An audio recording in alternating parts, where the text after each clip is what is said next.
Peace, power, and prosperity. Peace, power, and prosperity. Uh, Appreciate you very much so for joining me once again and kind of have a talk, about history, which I think is really important. And it's just for context, so to speak.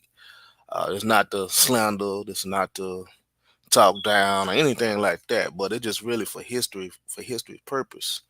I think it's very important. I was doing a little bit of research, which kind of sparked this conversation. I was doing a little bit of research and I ran across some things that said that the Guerrilla Mainframe started in 2016, which was incorrect. Something was online. It was online talking about the Guerrilla Mainframe and when we started, and I just thought I really wanted to, for the most part, correct that info. So a little bit about Guerrilla Mainframe.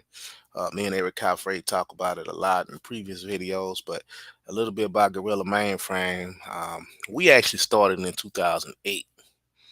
Uh, Very influential to us um was a brother named Bandeli Tayumba. Very influential brother to us. Bandeli Tayumba is the founder or the co-owner, if you will, with his wife Akwete, Pan African Connection. Very important. You know what I'm saying? Very important people, very important institution. An institution right now is still serving the community, not only here in the city of Dallas, Texas, but really around the country.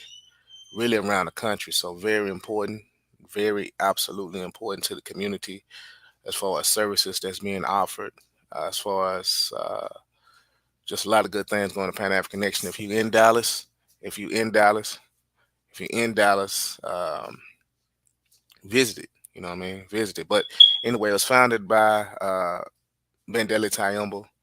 He passed in 2012, but he was a very great man, and he always stayed read up on his politics. You know, he believed in Pan Africanism, and he went as far as to say that Africa needs to form its own United States. He said United States of Africa. And when you met Bandela, he always said forward. You know what I'm saying? That was one thing he always talked about. You know what I'm saying? So Mandela was an awesome individual, awesome individual. But anyway, a lot of what we come to understand in terms of Guerrilla Mainframe really kind of was very heavily influenced with Bandeli. Myself and Eric Caffrey, we formed an organization called Freedom Now Organization for Economical Equality and Social Justice. And then immediately from that, we went to Bandeli. Okay. After that, we stayed with Bandeli about a year and a half. And then we started dealing with other groups across the city. Uh, but the foundation for us was built with Bandeli. And that's kind of what started for us, kind of our perspective. We never really have left that mindset or that political perspective. Uh, Kwame Nkrumah and Sekou Touré is very key to these ideals.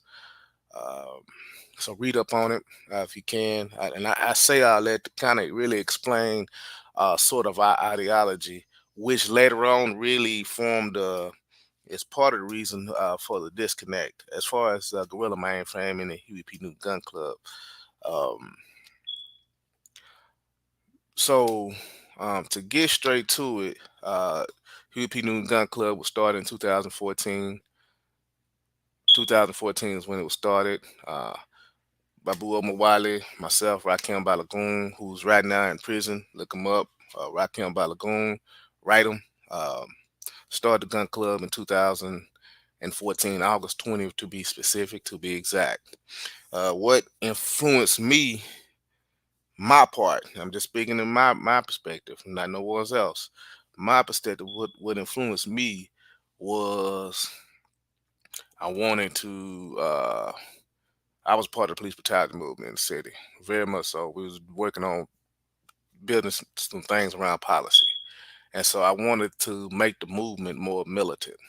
And so this whole thing was really about making the movement militant. Okay, that was my part. And so um, I said, hey, let's do an arm, what we call arm maneuvers, if you will, in the city. I didn't choose where it was at. I just said, let's do it. I choose a date. Um, for the most part, I just chose a date and the idea and reached out to some others. Babu was one of them.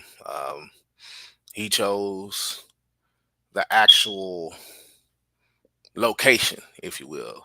So he chose South Dallas, MLK, Martin Luther King, which is where it was at. That's kind of what his part was in it. And so we did that. We did that. And from that particular move, which took place August 20, 2014, which is really heightened because of 10 days before was the murder Mike Brown. That's what kind of took it off.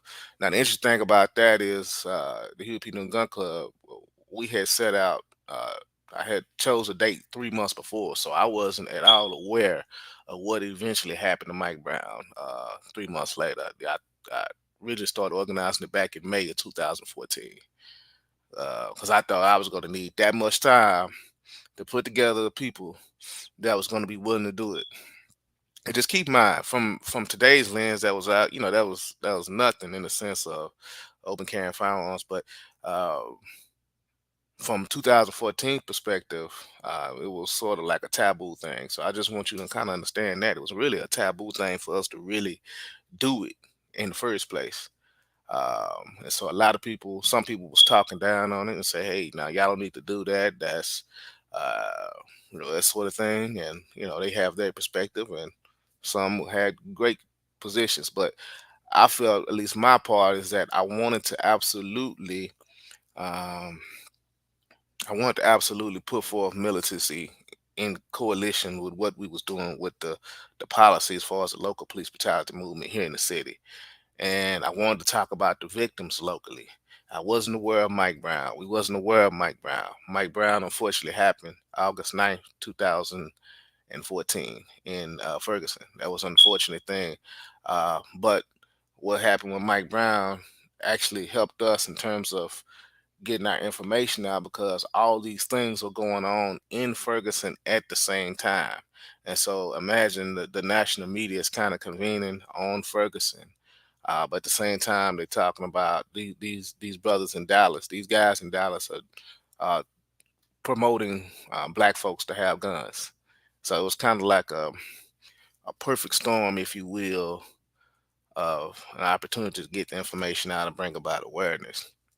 Our number one position was to promote the ideas that black folks can carry arms. That was our number one thing. That was our number one thing. And for me, looking back at it, I think that that goal ultimately was achieved because most folks in many different states across the country, a lot of people are very aware of their ability to promote firearms or carry firearms. That was our number one thing, and I think we were the first. And I could be wrong, but I believe we was the first to promote it on the larger scale platform that we did. Now there were other groups that were out there that was promoting it, obviously, at that time, and always have been. But I think we were the first, one of the first, if not the first, to promote it on the large scale platform that we did, and were able to reach what amount, I think, millions of people at one particular time. I think it was a great thing. Um, the first to do it. So we were our aims was to promote that armed self defense. Second thing was to deter police brutality. Obviously, that was the conversation. That was my part in it because I was very keen and working in that space. And also, the third thing was really to police our own communities, and that's very important.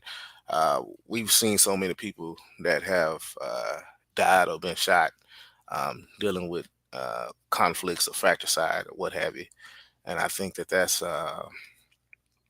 important to point out. That's important to point out, and that was important to us.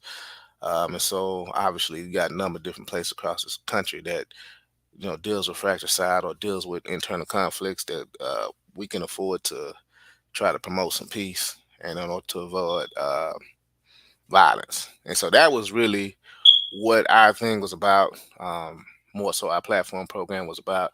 Now we did not think that 10 years later, that that would be obviously still a conversation around this very entity. We didn't think that at all. I know I surely didn't. You got to understand that Guerrilla Mainframe is a because of the foundation that we got from Bandeli, is a very Pan Africanist, but also scientific socialist. That's kind of the line that we come from. We scientific socialists from Bandeli. That's where we got it from. Um, and others are very nationalist, obviously, in their perspective, and we've had some disagreements with that. However, in 2014, because of the situation, the scenario that was going on locally at the time, we were able to sort of exist in common spaces. So this is how we were able to form a coalition. Now, I've heard that some other groups, in fact, and other groups were able to do this later, or even on a more grander scale.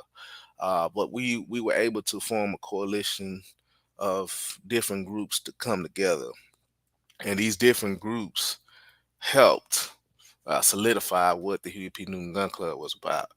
Um, in terms of the gun club, at least from my perspective, I agreed on the name, the Huey P. Newton Gun Club, was because I liked the ideas of Huey, and Huey was a service oriented type of person, meaning that he believed in programs. And if you know anything about Guerrilla Mainframe, particularly from the time frame of 2008 up until 2013, what we mainly was about was doing programs, and particularly in Highland Hills, South Dallas, and dealing with some of the houseless, homeless people across the city, particularly in the South Dallas area. Jeffries is one of the main areas, the shelter over there. We would bring different people together, black, white, brown, whatever. We work with different organizations, Brown Berets, leftist type individuals. We would work with them, and we would kind of bring our resources together, if you will, and have and receive donations. We had a program called Food, Clothes, and Shelter program. And that's what we did.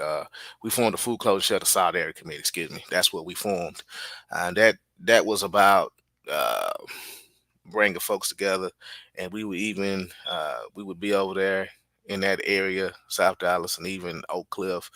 Uh, we would use various launch points to try to reach the community. And this is really before a lot of folks really started doing a lot of um, this mutual aid stuff. I see it now, and I'm glad to see it. We were pushing it way back then, and I think the only folks that was really pushing it heavy at the time may have been some churches. Now, I do agree that the church has been, at least from their perspective, a great organizing tool for our community as far as reaching out and providing food and things of that nature. And I think they were doing it pretty well by then, and so we sort of piggybacked on that and had a good run. And even up until this point, almost 10 years of some sort of organizing going on in Highland Hills that we've been a part of. But so we had the ideology disconnect. We were scientific socialists. I'm talking about Guerrilla Mainframe versus black nationalists with the other groups. Um, and so we were able to work together. And I think we worked together from that point of August 2014 up until officially April 2nd, 2016, which is a year and a half, close to 2 years. And April 2nd, 2016 is when we ran BEAR, Bureau Against Islamic Relations, out of the community. And they was attempting to come to Mosque number 48, Muhammad Mosque number 48, to try to, with guns or whatever. And we stood in their way and got the community engaged and ran them off. That was the last time that we were publicly a part of the Huey P. Newton Gun Club. And the reason, one of the main reasons, was the ideological. However, we were able to contain it because of obviously what we felt was a priority, which was dealing with the issues within the community. But secondly, there was a disconnect on the issues of membership. Guerrilla Mainframe uh, was bringing folks in, uh, and we were making people members of the Huey P. Newton Gun Club at that particular time. And uh, there was a membership fee, I think, of $25 at the time, and we were bringing folks in, our own people, because at that time we were very influential in the city of Dallas, bringing folks in, recruiting them. Um, Rakim Balogun was issuing patches. Then you had Babu Omawale on his end. He was bringing folks in, and he was also reaching out nationally to different folks. Um, but the same concept, issuing patches, $25.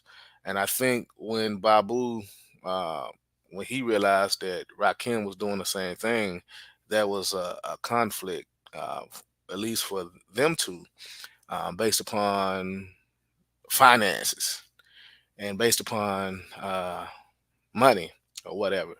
And I think that, at least from my perspective, Guerrilla Mainframe had made a major contribution uh, to the formation of the Huey P. Newton Gun Club, because we helped create the platform of it. Uh, I networked, and I'm speaking about myself particularly. My network was had the ability to get folks to be a part of the process and make sure we had the appropriate eyes, if you will, out at our events, which will really propelled us on a national perspective. And I think that's how we were able to do it, like through our contacts of Vice Media, different folks, and the folks that are a part of it now. The only reason that they even were a part of it now was simply because of kind of what we did back then as far as creating the platform. Or else we just would have been a great organization, kind of working locally, but kind of out of the spotlight. So, well, the mainframe really propelled the Huey P. Newton Gun Club into the spotlight. If you understand where I'm coming from, but there was some disagreements there, and it even went took place online. It even took place online, and so my part of it was you know, Rakim Balagoon obviously is my right hand man. I say free him all day. Right now he's in prison in East Texas, but I say free him all day. But that's my right hand man, one of my right hand man. Um, I like that he had the ability to bring different folks in that Babu and other folks didn't have the connection with. Just let's just say they didn't have the connection. We were organizing with different folks, and um, very aligned at that particular time with Cyra Suit City, and we were able to. Um, I mean, we would work out and train. When you hear about the working out and training in a gun club, that's really talking about Guerrilla Mainframe. We'd work out and train, physical hand to hand stuff, and we'd have 40 or 50 people come to our events, and that's really hats off to Yafeuh Balogun, Robert Taylor, who would really organize that, and who really tries his best really to stay out the spotlight. But I just have to highlight that Robert Taylor um, organized a lot of that. Principal thing, and Sheldon Devontae Peters was working the camera at the time. They were really able to really highlight the works of GMF at the time.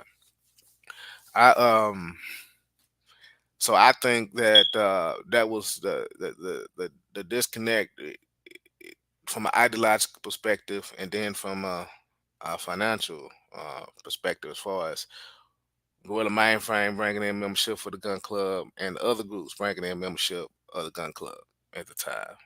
And we weren't able to sort of meet in the middle. There wasn't a conversation, an additional conversation about it. Because keep in mind, at this particular time, there wasn't any rules or anything of that nature. It wasn't any rules.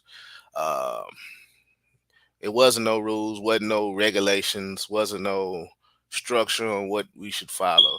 It was basically me and Babu more or less having a conversation and moving from there, and kind of directing our groups, if you will. Um, Sometimes one of the groups didn't participate less than the other group, or because I know the times that folks didn't participate in the Sancho. My folks didn't participate in Sancho Bland demonstration that took place in 2015. We wasn't a part of the Sancho Bland.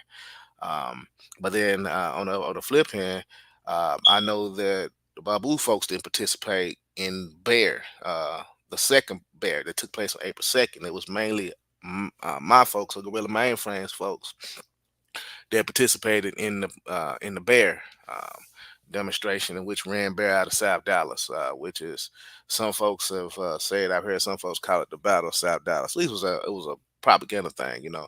Um, and so it was just kind of one of those things that if you was available to participate, come out and participate, sort of thing. And we try to make it work as best we could with the circumstances that we could, and try to represent the same banner, which, like I said, had years before there was a disconnect. Again, Guerrilla Mainframe started in 2008, so that was a disconnect up until that point, up until 2014, when we were able to more or less be a coalition, if you will. We were able to do that at that particular time, and I thought that we were going to be able to hold it together. But I never thought 10 years from now that would be a thing. Um, I say all this to say that those were kind of the main reasons, but also, hindsight is 2020. Ego is a big thing too. Ego is a big thing, and so I challenge other groups and that's going on now to try to remove ego from their hearts and minds, to kind of look at the greater picture, the bigger picture, which I think is very important. Which I think is very important, and try to do better than what we did at that particular time, because our departure from the Huey Gun Club really took a little steam off of it, and a little, and then for some things that's kind of going on now to sort of happen, we brought the balance to it, and but nevertheless, myself and Rakim Balogun, who's right now in prison and who may be getting out hopefully in 2025, but could potentially stay all the way up to 2029. He will be released. We are the founders of this particular movement, along with Babu Amawale. And I really just wanted to address this because I read some things, and I see that some people have incorrectly say that the Guerrilla Mainframe started in 2016, which we started in 2008. Another thing I do want to mention, as far as the Guerrilla Mainframe is concerned, no reflection on other folks. Our position is really influenced by the original Dallas chapter of Black Panther Party that started in 1969, more so, and ended in 1978. That was more so our influence, more so than anything else, as those guys here, Leroy Haynes, Dr. Leroy Haynes, Skip Shackley, Fahim Minka, Marvin E. Crenshaw, folks like that, has really been heavily influenced us, and kind of led us to where we going now. Um, that's I will say that has always been, you know, our mission, so to speak. And so, just for historical references, I wanted to kind of put that out there. Why we left 2016. Um, why we hope for the success of the gun club as it exists now, and continue to go forward, and hopefully still connected with the community, and still leave some positive example for the community. But our part of it ended at that time, and of course, in 2017, a year later, Rakim Balogun was arrested by the FBI, uh, uh, under the Black Identity Extremist characterization, so to speak. So, do your research. Um, we heard it from the horse's mouth, so to speak. Do your research. This is why the Guerrilla Mainframe stepped away from the Huey P. Newton Gun Club. Was number one, ideological, and number two, the issue with the patches. I think that was the issue, and we decided to do our own thing. And I think Robert Taylor and Heru Balagoon and Rakim and some other folks created Geronimo Tactical. And so that was Geronimo Tacticals really about training. And we wasn't really about. We decided to move away from the arm thing, at least the arm open carry. That's what we decided to move away from, and very much so concerned about community in the sense of programs. So peace, power, prosperity. Do me a big favor: like, share, comment, subscribe to the channel. I just really want to kind of set the record straight. Keep in mind, somewhere in 2024, we'll have a book come out called Yafeuh Balogun, which really talks about a lot of what I just discussed uh, from the perspective of GML Guerrilla Mainframe. We'll mention a little bit about the Huey Gun Club, but really talk about sort of our perspective on just organizing in general, what it will take, historical experiences, and really talk about a lot of the contributions that are really not credited to the Dallas chapter of the original Black Panther Party from 1969 up until 1978. A lot of that is not really talked about and discussed. And so we want to give credit what credit is due to those brothers and sisters who sacrificed a lot. Uh, the SNCC connection, which is very important. Nobody talks about SNCC as much as they should. SNCC, under the leadership of Ernest Macmillan, was a beautiful organization here in the city, which really laid the foundation for what became the Black Panther Party in Dallas, because that's where majority of the members and or the leadership of the Black Panther Party came from, here in this city.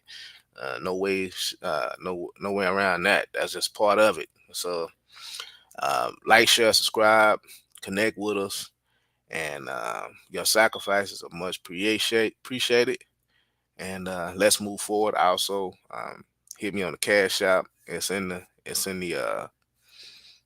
details if you like. We're trying to still move forward, still organized out here. I know I'm talking about history, but I'm not talking about it as though we not still currently out here. We definitely still out here, and we got a couple things that's planned on December 16th to deal with the Highland Hills community as far as food, clothes, and shelter.